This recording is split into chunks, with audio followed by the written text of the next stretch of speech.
Good morning students. आज हम लोग देखेंगे ट्रिग्नोमेट्रिक इक्वेशंस।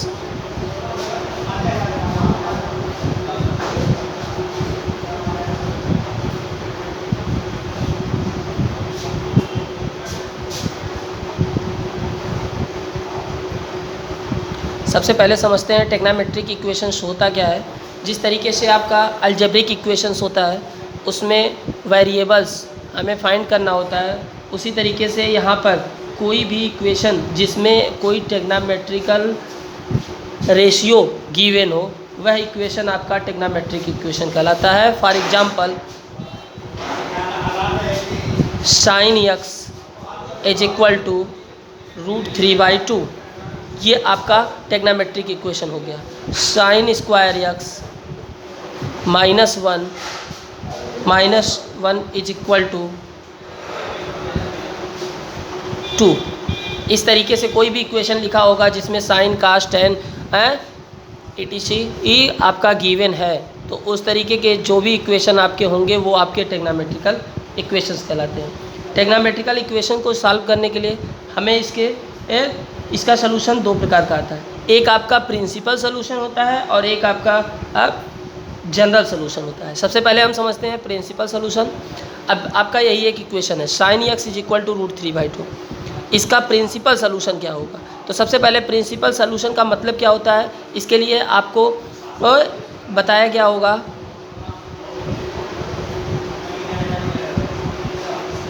जब भी हम कोई एंगल बनाते हैं लेट ये वर्टेक्स आपका O है, अगर हम इस पर कोई भी एंगल बनाएंगे तो ये आपका 90 डिग्री और ये 180 हो जाएगा, ये 270 और ये आपका 360। होल एंगल आपका कंप्लीट 360 होता है। तो ये आपका जीरो एंगल होता है 0 डिग्री और आपका ये होता है 360 डिग्री। अगर हम इसको रेडियन में लिखेंगे तो ये हो जाएगा आपका 0 रेडियन और ये हो जाएगा आपका 2π, यानी 0 और 2π टोटल कंप्लीट एंगल आपका 2π होता है। तो जब कोई सलूशन यानी x की जो वैल्यू है वो 0 to 2π के बीच में हो, less or equal than greater or equal than, आर की वैल्यू 0 और 2π के बीच में अगर कहीं x की वो सभी वैल्यू जो 0 और 2π के बीच में होती है उसी को हम प्रिंसिपल सलूशन कहते हैं। यानी कि ऐसे x की वो वैल्यू जो 0 और 2π के बीच में हो। आप सभी जानते हैं कि ये एंगल आपका 360 है, एक राउंड और लगाएंगे यही एंगल आपका 720 भी होगा। यानी कि जितने भी एंगल हैं उसमें पाई के अलावा भी और भी एंगल हो सकते हैं। पाई 2π प्लस करते जाएंगे। देखिए यहाँ पर आप समझेंगे सबसे पहले sin x is equal to √3/2। ध्यान दीजिएगा, इसमें हम समझते हैं तो sin x is equal to sine किसकी वैल्यू आपकी √3/2 होती है। तो आप सभी को पता है sin 60 की वैल्यू √3/2 होती है और sin 60 को हम पाई के फॉर्म में लिखेंगे π/3। क्लियर है? तो π/3 is equal to sine 2π plus π/3। ध्यान दीजिएगा इस बात को, 2π हमने ऐड कर दिया। अगर हम 2π किसी भी एंगल में ऐड कर देते हैं 2π की वैल्यू 0 होती है, तो 2π की वैल्यू 0 होती है, ये भी आपका इसका सलूशन हो सकता है। या फिर इसको हम लिख सकते हैं साइन 4π, इसको लिख दीजिए, 2π और ऐड कर दीजिए, 2π प्लस 2π आपका हो जाएगा 4π प्लस π/3। इन सभी सलूशंस पर आपका साइन x की value x is equal to, so आपका x इज इक्वल टू आएगा π/3, ये हो जाएगा 3 2 जा 6 और 1 7 π/3, ये हो जाएगा आपका 4 3 जा 12 और 1 13 π/3। इस तरीके से 6 इसमें और ऐड हो जाएगा, 13 और 6 19 π/3 and so on.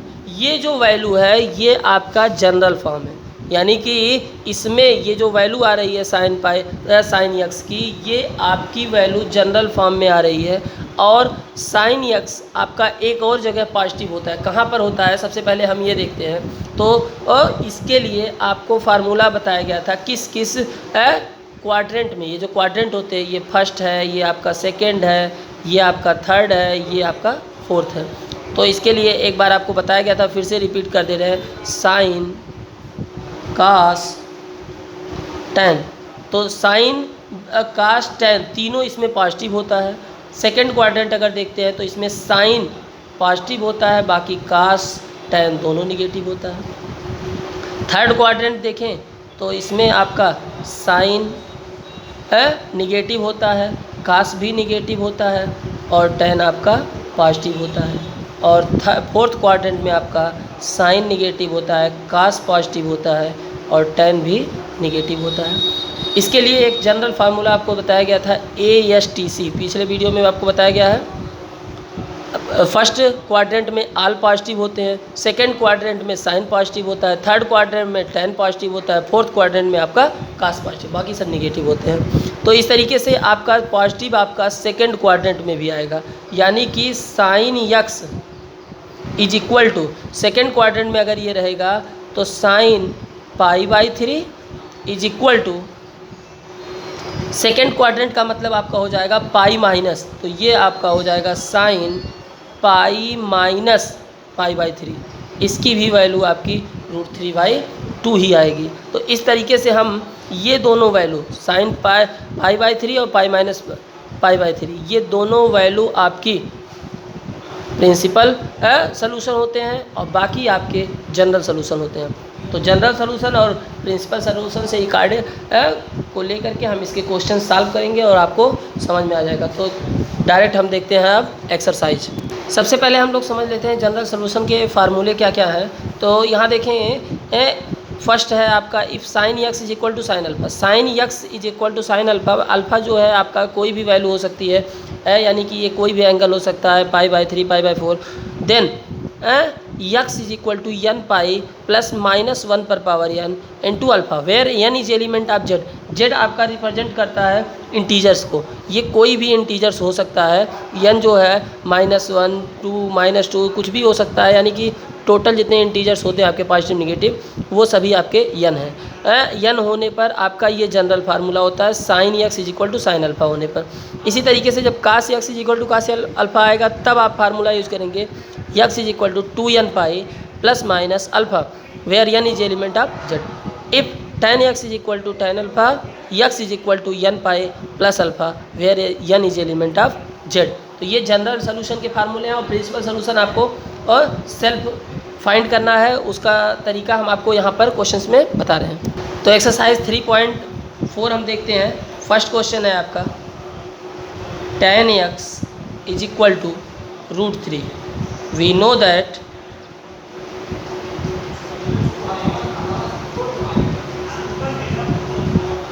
tan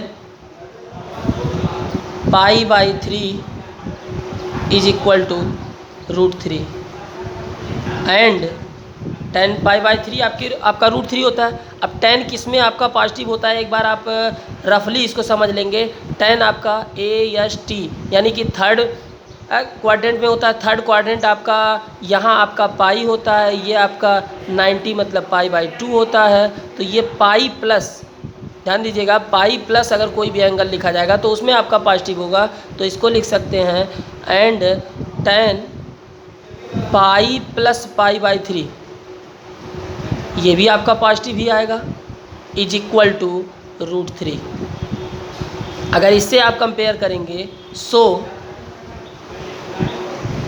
tan x is equal to √3 है, √3 की जगह पे हम क्या लिख सकते हैं यहाँ पर tan π/3 is equal to tan pi plus π/3, तो 3 पाई और प्लस पाई, तो ये आपका हो जाएगा 4 पाई, ये हो जाएगा आपका 4 π/3।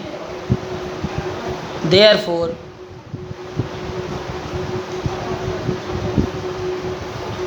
यक्स द प्रिंसिपल सॉल्यूशंस, यहाँ हम नोट कर देंगे therefore the principal solution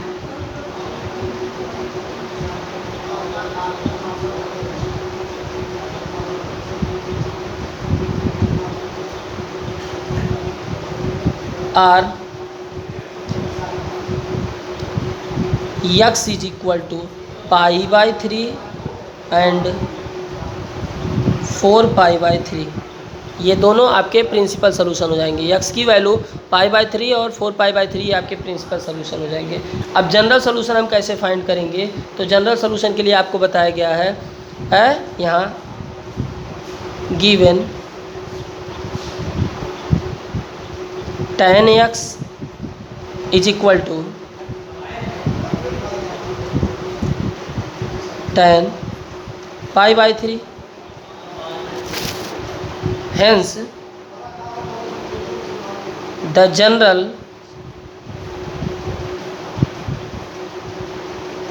solution of equation, ये आपका हो जाएगा यक्स इज इक्वल टू, फार्मूले के अकॉर्डिंग हम देखेंगे, फार्मूला आपको बताया गया था उसके अकॉर्डिंग हम यहाँ समझेंगे। तो जब sine tan x is equal to tan alpha, तो आपको बताया गया था n पाई प्लस अल्फ़ा, तो अल्फ़ा की वैल्यू यहाँ पर हो जाएगी π/3 आंसर। ठीक, जनरल सोल्यूशन आपका ये हो जाएगा और प्रिंसिपल सोल्यूशन आपका ये हो जाएगा, दोनों क्लियर है। इसी तरीके से आप क्वेश्चन को सॉल्व करेंगे। एक हम माइनस का भी क्वेश्चन बता दे रहे हैं आपको। थर्ड क्वेश्चन है हमारा cot x is equal to -√3। We know that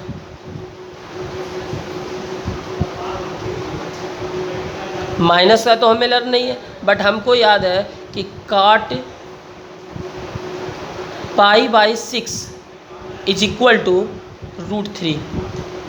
cot π/6 आपका √3 होता है।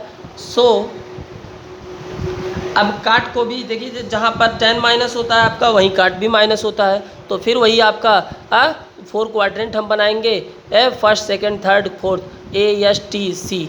तो यहाँ पर आपका थर्ड में tan पॉजिटिव होगा, लेकिन अब यहाँ माइनस, ध्यान दीजिएगा, tan की वैल्यू या काट की वैल्यू आपके सेकंड और फोर्थ क्वाड्रेंट में माइनस होती है। तो यहाँ पर हम लिख सकते हैं काट सेकंड क्वाड्रेंट होने का मतलब हो गया पाई माइनस, तो cot pi minus π/6 is equal to -√3 and fourth quadrant में अगर आपका आएगा तो यहाँ लिखेंगे काट 2π माइनस π/6 इज इक्वल टू -√3। तो ये दो कंडीशन में आपका -√3 आएगा, तो यहाँ लिख सकते हैं देयरफॉर -√3 आपका किस समय आ रहा है, तो यहाँ लिखेंगे काट x इज इक्वल टू -√3 है, तो -√3 आपका कहाँ आ सकता है, काट पाई माइनस π/6, तो 6 का पाई में इंटू करेंगे, 6π माइनस पाई, ये हो जाएगा 5π/6 इज इक्वल टू काट, ये आपका 6 2 = 12, 12 - 1 11π/6। तो the principal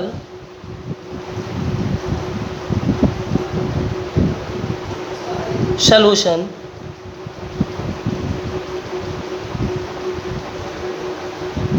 are x is equal to 5π/6 and 11π/6। तो जो आपका जनरल फार्मूले में tan का फार्मूला लगता है वही आपका काट भी लगता है, तो इसका जब आपको जनरल फार्मूला लिखना होगा तो आपका वही tan वाला फार्मूला आपका लग जाएगा। यहाँ लिख देंगे given cot x is equal to π/6, so the general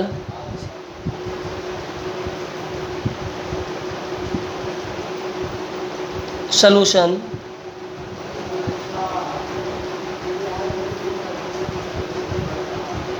x is equal to, formula आपको पता है n pi plus alpha, alpha means हो गया π/6 आंसर। इस तरीके से इस क्वेश्चन को आप सॉल्व कर लेंगे। आगे कुछ क्वेश्चंस नहीं आएंगे तो उसको नेक्स्ट डे बताया जाएगा।